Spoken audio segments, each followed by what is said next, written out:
Në Shkodër po vjen ndërtimi i Muzeut të Lundrimit, një projekt i rëndësishëm kulturor që synon të promovojë historinë dhe traditën e zonës. Qytetarët e vlerësojnë këtë investim, duke theksuar se ai nuk shërben vetëm për të ruajtur kulturën, por edhe për të zhvilluar dhe modernizuar qytetin. Unë si qytetar i tesh kalova më kthesh shpirti. Puna ato bëhen mrekullueshme. Ja këtu, po në çdo vend që ka vu dorë, unë si qytetar jam tepër i kënaqur me punimet që janë të bëjë. Si për muzeun, ata dinë më mirë.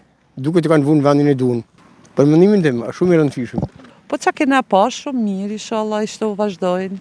Po gjanat mira janë, inshallah ishte u vazhdojnë. Përveç muzeut, projekti përfshin edhe ndërtimin e një sheshi të ri eventesh, i cili do të shërbejë si hapësirë për aktivitete kulturore, artistike dhe sociale, duke dhënë qytetit një identitet më modern dhe europian. Sipas planit, punimet pritet të përfundojnë në qershor të këtij viti, kur muzeu do të hapë dyert për publikun, duke ofruar një përvojë të re dhe tërheqëse për vizitorët dhe qytetarët e Shkodrës.